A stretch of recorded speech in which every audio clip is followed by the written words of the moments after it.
correct here, or is she being just a little bit hyperbolic?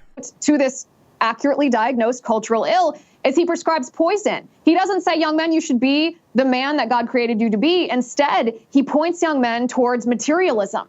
He points young men to exploitation of women. He points young men to pornography. He points young men to worship of self. So I would argue that accurately diagnosing a cultural ill, while a good thing, is incredibly destructive when you're just using that to lure young men in to a path of self-destruction. Andrew Tate is an incredibly dangerous man. Well, guys, this video was set to come out on Thursday, but I decided to pull it back and kind of refine it a little bit, and then I decided to release it on Friday evening. You guys know how I am. I love to release the longer form content a little bit later on in the week, typically on weekends itself. And obviously, I'm lowering my overall video count down to roughly 1 to 2 videos a day that are relatively lengthy and a little bit more in detail to kind of explain things. So we've got this little thing going on right now where, how do I say this? Where a lot of people are looking at the Tucker Carlson Andrew Tate interview, and they're saying that they think the guy's basically a great big giant snake oil salesman. Now, I have already expressed in the previous video that when it comes to the allegations against him, the charges that are being levied against him, the things that quite frankly people are accusing him of, I have kind of a wait and see approach. I want to see exactly what happens. Obviously, if these allegations end up becoming true, then obviously we got ourselves a bit of a problem here. That's part of the reason why I did the thumbnail the way I did. However, there are things that Andrew Tate says, and we're also here to kind of address the reason why it is that men are actually flocking to someone like him rather than someone like, say, Jordan Peterson, who, by the way, was very good, but also after a while kind of lost his touch with men, or men got a little bit older and they found out that, let's just say that life was a little bit different than what was being essentially proposed to them by Peterson. Of course, the message of clean up your room, get yourself together, basically put your bootstraps back on, be a freaking man, be masculine, all that type of stuff there. Get to work and make a better life. Of course, this right here is the right mindset to have versus the mindset that the left loves to throw at us, case in point. And you don't stand a chance of ever being anything. And I think that that makes people who aren't anything feel a little bit better about themselves. It's cope. And that's the only fans she has left, are losers who she's told it's okay to be a loser because there's no way you could have not been a loser. And I will argue you could have. That if you are black, white, Asian, I think if you stand up, self-respect, work hard, try your best, turn up on time, firm handshake, don't make excuses for anything, don't look for an easy way out, no matter what your skin color is, in America or England or any other Western nation, I think you can be extremely successful. I don't think anything's stopping you. That's not the message you get from, say, Kamala Harris, who's also mixed race. Her dad was Jamaican, her mom is Indian. It's cope. That right there is basically what young men are being told today. They're being told that they're never going to be successful. You've also got the left telling men that they are toxic. You've also got the left out there telling men that they should be much, much more feminine. Basically, they're feminizing men. And, of course, we have feminism to blame for this, but at the same time, though, we also have some other things we need to speak about. One of these, of course, is a concern that I've had for a while because I do see an incoming crisis for young men, especially men ages 18 to 30 in the near future. And I also, at the same time, see a crisis with women as well. But I'm probably going to load that up at a bigger project at a later date. But I do want to kind of go ahead and touch on some of that now, because it is a concerning issue, especially given the fact that most men age 18 to 30 are not, let's just say they're not exactly getting laid, and they're also not exactly scoring any dates. It seems to me that women typically tend to want to date, or at least women within that age frame want to date only the top 1 to 10% of men. I say 1 to 10% of men because obviously there's going to be a certain percentage of men that's going to actually kind of slip through the cracks. And then you've got like an additional 20% of men who kind of collect the what's left over from the show. It's very, very weird to explain. We're not exactly living in the time, which, by the way, was the 80s and the 90s, which, by the way, is when the divorce rate started to shoot up through the roof. Obviously, we all want marriages and all that stuff there, but, of course, the world that we live in kind of makes it hard for us to trust anybody, especially with the advent of social media. So you got to ask yourself a question, why are men turning to Tate? Well, he gives them a message of things that, quite frankly, they should be striving for, but at the same time, though, the question is, when does it become too much? And I think that that's where Liz Wherler comes in at. So here's the thing. Liz Wherler went on Jason Whitlock the other night and basically gave her thoughts on the man himself, especially after the Tucker Carlson interview. Now, really quick, I've told you guys before, my feelings on Tate are this right here. With the charges, as I mentioned earlier, the things that he's being accused of, I've got more of a wait-and-see approach. I do like a lot of the things that he says, but I do question, of course, the manner in which he does things. I just want to go ahead and get that out of the way now. This is basically a follow-up video to the previous video that I made that, of course, I did, in fact, promise you guys. I did, in fact, promise you guys more videos like this in the future. The thing is this right here, though. Feminism, for the most part, has taken hold. And as I mentioned before, the left, for the most part, tells men that they are worthless. They tell people of color that they are worthless and that life will never get any better.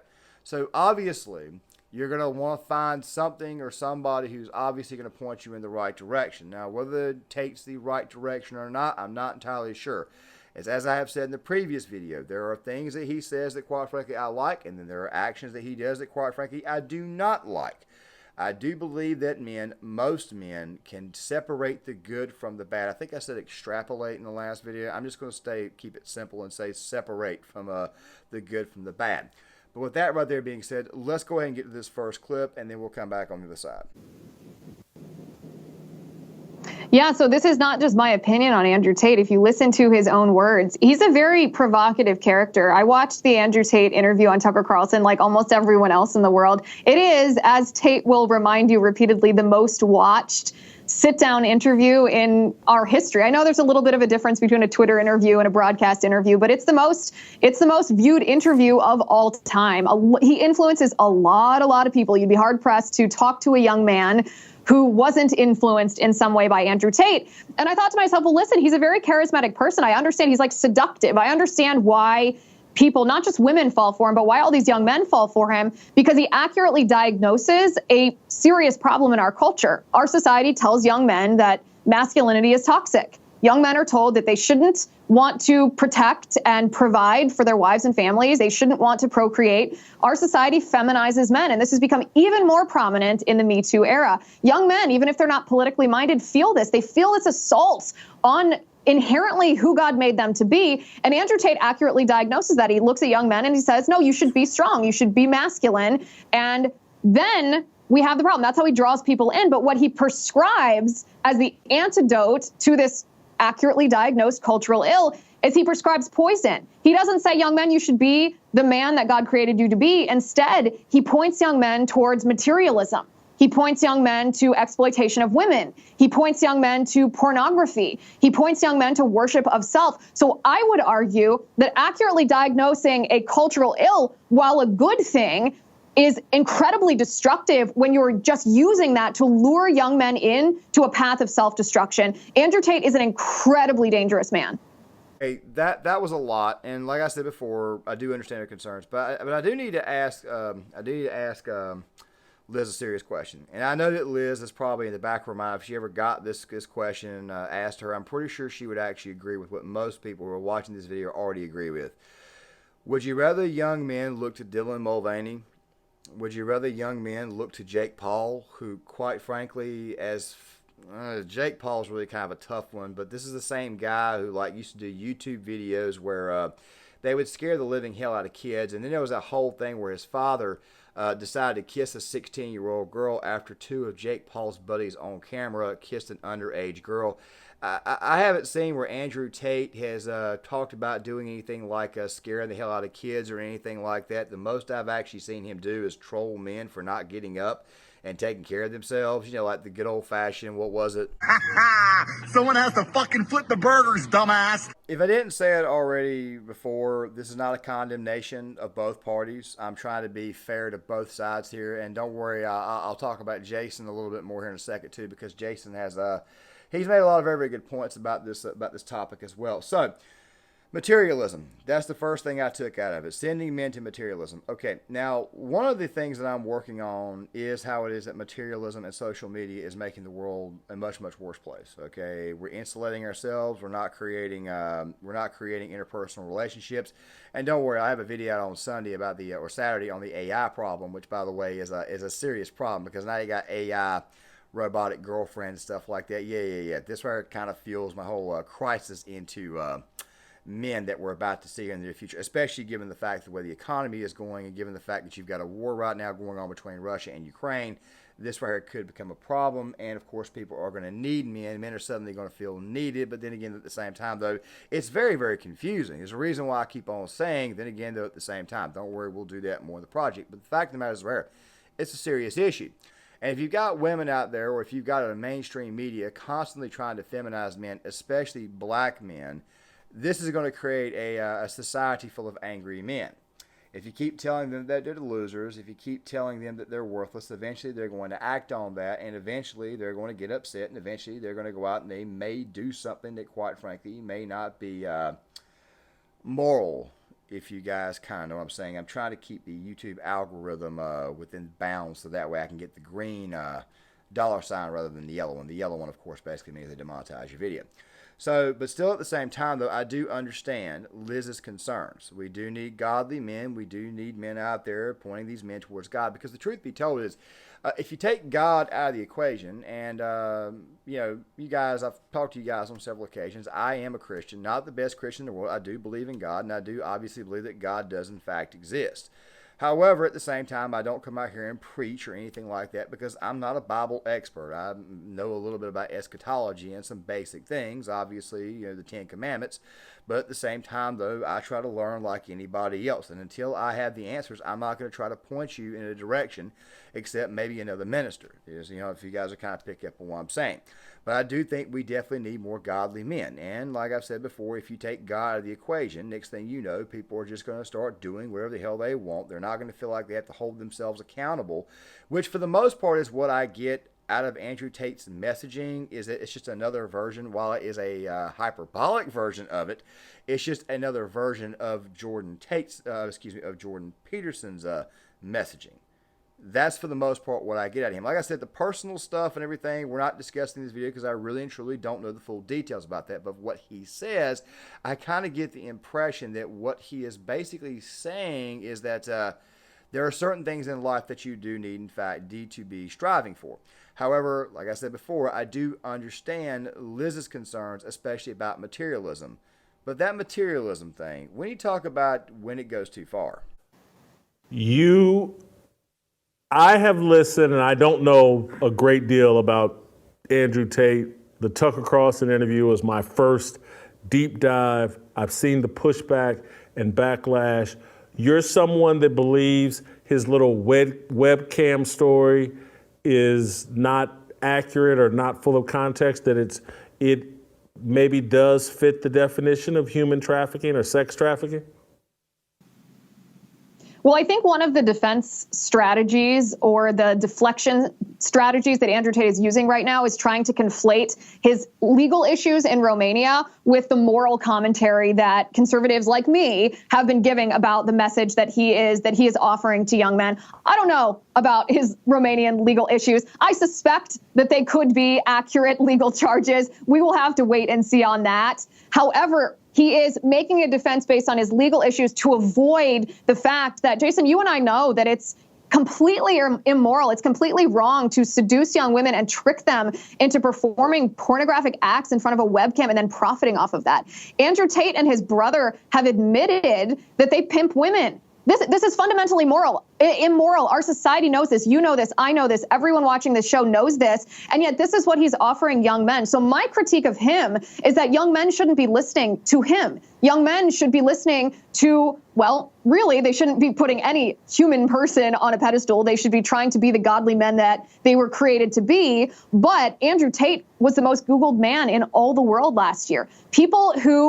Young men specifically who are feeling attacked by our culture are turning to him for advice and for guidance. And even some conservatives are doing this. And it actually blows my mind that conservatives or so-called red-pilled young men don't see what Andrew Tate is doing with them. It's almost like the strategy that the Antichrist employs, right? Where he says he empathizes with your grievances, but then what he says that he will do in order to address those grievances is, I will make you happy. I will make you profitable. I will make you prosperous if only you don't worship God, if only you worship me instead. That's what Andrew Tate is offering. So my critique of him is almost purely a moral critique, although it's not a huge stretch to Now, guys, if you remember correctly, I was talking earlier about social media and how it was that social media has basically created a society where we're not interacting with one another. We're not going outside. We're not having conversations with one another. You have dating apps out there. You don't get to actually, and when you do meet somebody in person, obviously some standards are a little bit higher than others. It's basically a swipe right culture, and we're not going outside. I've talked about this with gamers before. I don't think it's a good idea to beat up on gamers, even though they play video games all the time. You need to teach somebody to get outside and actually moderate themselves, up to say, do this out of moderation. Something like that there. Use your phone out of moderation. One of the worst things you can do when you wake up in the morning is grab your phone. I've been guilty of this myself. I'm not passing any judgment or anything like that. I'm just saying it's one of the worst things you can do, because instead of getting up, moving around, taking a shower, maybe stretching anything, you grab your phone. What is on those phones? Apps, Instagram. You're looking at an unrealistic picture of women most of the times, because as you know, most of these girls don't really truly look like this in real life. There's filters and all kinds of stuff like that there. I mean, we'll talk more about that in the Crisis with Men video, and of course there's a crisis with women too. The thing is this right here. Materialism, to a certain extent, can actually be a good thing, but it's when it goes too far. For example, I would love to get a brand new truck. I would love to get a better version of the SUV that I have, even though I don't have a problem with it, but I understand it's a very high mileage vehicle. I would like to get a brand new vehicle at some point in time. I would like to move out of here, buy a great big giant house with a great big giant office and a studio, have a wife, kids, dog, all that type of stuff there. Even at my age, I would love to do that. And I'll probably talk about that more towards the end of the video, because this right is going to be a part of the crisis that I'll be previewing you guys for here in the near future, and I'll be giving you guys more explanations for it yet too. Let's go ahead and stay back on topic. Obviously, people want to buy a boat. People obviously want to have a much, much higher lifestyle. People want to be much, much better off. However, when we consume too much and we're not exactly connecting with others, and I understand that some of the things I mentioned may be unrealistic for some, it's not a bad goal to strive for. It may just be more or less the manner of which it's being presented. That right there may be what Liz is really and truly concerned about, especially given everything that's going on with Tate, and of course what's going on with him in Romania, where he lives at, with the stuff with the girls and stuff. But really quick about the trafficking of girls thing. I talked a little bit about the movie Sound of Freedom the other day, and why it was that child trafficking, sex trafficking was a very big thing that, quite frankly, oftentimes does not get talked about. Human trafficking stuff. However, those kids were actually physically grabbed, taken against their will, thrown in the back of trucks and whatnot, and they were eventually molested by a lot of people. I mean, a lot of very shady, seedy people. Obviously, something that, quite frankly, needs to stop. Obviously, it's something that, quite frankly, we need to put an end to. But I do remember when somebody talked about photos, pictures, cam girls, e-tots, all that type of stuff there. I do remember that there was this person out there who kind of ruined it for everybody who kind of claims that. That person was the girl with the purple hair. You know, this girl here. You know, the same girl who found a way to get people's YouTube channels nuked, found a way to get people's channels demonetized, also found a way to get other channels demonetized, which by the way were just people who disagreed with her and were calling her out on the holes in her story. She claimed she was trafficked, yet at the same time, the only thing that happened was that people were taking screenshots of her, and they were sending them around, and they were digging up old videos. I just figured I would go ahead and throw that out there. I mean, that's part of the reason why it is I'm kind of up in the air about Tate's case. That's one of the reasons why I'm kind of up in the air saying, yeah, there's a lot of things here that, quite frankly, are morally questionable. But then again, though, at the same time, though, I need just a little bit more before I can make an actual, true, honest-to-God judgment. Now, guys, here's the next part, and there's a little thing that Liz says at the very, very end that really does have me a little. I'm going to go ahead and address that last part she said about the spirit, the AC spirit, the pseudo-Christ spirit. I call it that right there for a separate reason, which I may explain in a later video. I don't think that's what Andrew Tate is doing, okay? And I don't believe Andrew Tate is that guy, as if to say, I don't believe he's like that one world ruler that comes after the rapture of the church or anything. I don't believe that at all. However, though, this is where it kind of goes to my concerns. You see, feminism has created this situation where men are being told that they're toxic. I've said this at least 2 or 3 times in the video. They've told men that they're no good. They're telling them that they're worthless and that we're above you, this, that, and the other. And you guys kind of know my feelings on that right there. We're feminizing men, and we shouldn't be doing that. Men are going to be needed, and we need strong, masculine men. And I think for the most part, that right there is what Andrew Tate's message is. And I do understand Liz's concerns. And it's not so much because of the things that she said right then. It's because of videos like this. Go to the club. Every girl in the club is on my table. And if I don't go, all the broke boys get girls. So I kind of feel like it's my duty to go and take all the pussy from the broke boys. There's only so much happiness in the world, and I want it all. So what would men who can't get a female partner do? Well, let me have Andrew Tate's AI explain it. Having sex with a vagina is for absolute pussies. You know what a real man does? As a real gangsta myself, I take it in the ass. That's what real G's do with their bros. I'll tell you something. I may be known as top G in public, but here in my cell in Romania, I'm known as the bottom G. That's how we roll. I cannot think of a lower ROI activity than sticking your dick in pussy. It's a complete waste of time and energy. Just think about it for a second. Them hoes have taken literally millions of cock. It just ain't tight enough for me. But drilling a fellow G's ass, now that is completely a different story. Credit to Ubersoy. Now, I can already hear a Tate fan coming here and probably saying to themselves, oh, he had to have been joking. He had to have been joking with that. It's possible. It's possible he didn't mean that. But then again, at the same time, though, I think I understand Liz's concerns a little bit better. Look, like I said, guys, this video right here was not designed to demean anybody. This video right here was not designed to, it wasn't designed to bash either side. Like I've said before, I think that what Tate says for the most part are things that, quite frankly, I agree with, and I understand why young men are turning to him. And I believe that after a while, men can learn to separate the good from the bad. But there is one thing that I do need to address before I end this video. Of course, this is part of the video project that I'm working on because it obviously does, in fact, pertain to this topic here. So listen very closely. Like I said, all the other controversies or whatnot, they're open season. But like I said, I want to kind of reserve myself for the time being and just wait for more and more facts to come out before I make an honest to God true judgment. Because when you live in a world like today where people are getting arrested for some of the stupidest things in the world, it kind of makes you question things a bit. And here's the concern. While Liz's concerns may be a little bit hyperbolic, she does make some very good points. Materialism, too much materialism can obviously be a bad thing, and that right there is what I think we're living in today. A lot of these people don't seem to understand that they're actually creating a socialistic or communistic society by simply going to New York City and saying that you need to pay a heavy fine or a heavy fee in order for you to keep your coal oven, your coal oven to make pizzas with.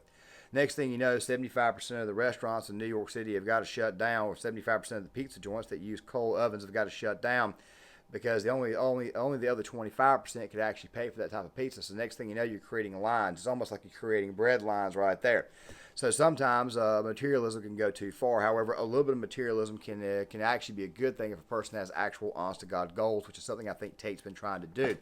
And like I said before, you have to be able to separate the good from the bad. However, what does concern me, and this right here is where I'm going to try to my best to be as philosophical as I can be rather than as brutish as I can be.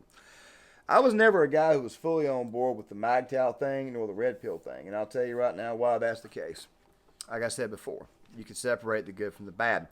You see, it was Kevin Samuels who said this, and there's a lot of good and bad to work with Kevin Samuels. You can look into his past, his family, his first girlfriend, this, that, and the other, and you'd say to yourself, wow, this is one hell of an example for you to bring up. But then again, at the same time, though, he was a dating coach who went out of his way to help men and women both. Okay, and there's some things that he said that, quite frankly, were very true that I agree with, and some things that, quite frankly, he said that, quite frankly, I don't agree with. But still, at the same time, though, there was this one little thing that he did say that was, in fact, true. He was talking about incels, and he was talking about MAGTOW. And basically what he said is that, and I want to quote him correctly here with this. Basically what he said is that incels were the type of men that did in fact want a woman, that they did in fact want to be with a woman, they did in fact want some form of success, but they did not have the social means or skills to get it. We'll be talking more about that when we come to the crisis in men. Whereas MAGTOW, on the other hand, men going their own way, to me, I think was basically telling men that they did not need a woman or would never need a woman. And a lot of the men that were actually saying that were men that had not yet even achieved the things they were talking about achieving. And at the same time, probably had never felt a woman or been laid themselves. Makes me think that as absurd as that clip of Andrew Tate saying that he was the bottom G in prison and that slaying Poontang was basically meaningless, and it just makes me think that right there is actually a possibility because of guys basically telling men to stay away from women when in reality what you should be doing is trying to develop interpersonal relationships and actually trying to be with. I mean, don't be stupid. Don't be stupid. I mean, there are other channels out there that give very, very good advice on how to spot certain things and things that, quite frankly, you need to look out for. It's a problem with social media. Social media has created this. The fact that people can go up there and look at whatever photos they want, which, like I said before, you still need to get out and go talk to people. You have to take a chance at some point in time. So my advice to men would simply be this right here. Get up, move around, make a success of yourself. I mean, go ahead and try to be successful. Don't sit inside the house and do nothing all day. I mean, if you want to create a YouTube channel and create content, go right ahead and do that right there if you can't find actual meaningful work. But make sure you still go hit the gym. Make sure you still socialize. Make sure you guys still keep your family in place. Make sure you guys learn to separate the good from the bad. And with that right there being said, I'm going to go ahead and halt this video now. But the thing that I wanted to say about the upcoming project is definitely about that situation where you have a lot of single men.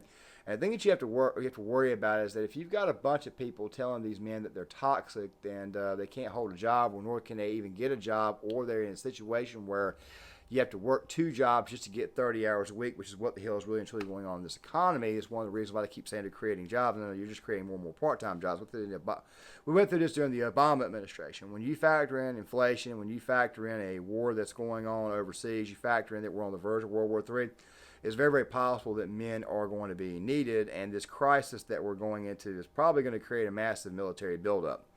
Well, who the hell is the military primarily recruit? Single men. I know this because I was one of those guys. Guys, John Claymore, if you guys like this content, please hit the like button, subscribe, share the video, sound off in the comment section. If you guys can, please hit that subscribe button, hit the notifications bell. Only about 16.2% of you guys are actually subscribed to the channel. Go follow me on Facebook. Just type in John Claymore or Claymore, either one of the two in your Facebook. Follow me there. Make sure you guys hit the like button, not only on the video, but on the post itself, so that way the algorithm picks up and it goes through the roof. Please leave a comment in the comment section, and I shall see you. Oh, and make sure you guys share it with your family and friends. Share it with people on your Facebook page, and I'll see you guys later.